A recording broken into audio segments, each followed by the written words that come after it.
Welcome back to Totally Flipped. Today we're going to do a look around the GTV that have come into stock.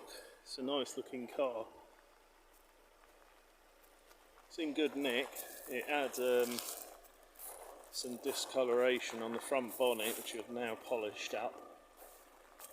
It took me about 3 hours to polish it up, but it's looking nice. It's going to have some spray work done to the roof because there is some lacquer peel in places. So we want to get it as nice as possible. It drives nice, and the last owner said it was quite quick as well. So nice smooth engine, 2 litre petrol.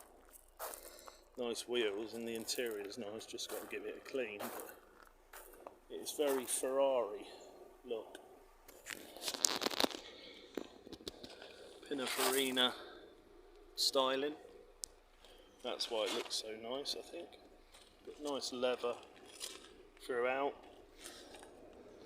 Nice pod dials all around. It's done 104 500 miles. It's got a 5-speed manual CD player, so it's not totally out of date. It's got air conditioning as well. Has got rear seats. And we've got a cover as well. We've just got to clean that up.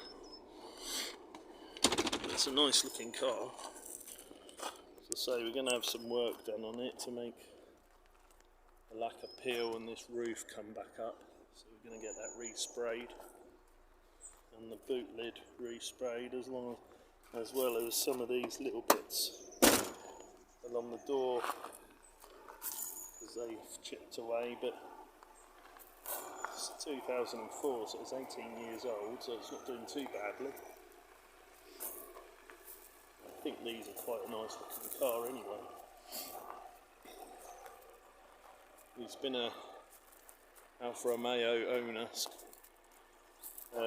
in the club, so we always need a little bit of a clean, but there's no real bad scuffs.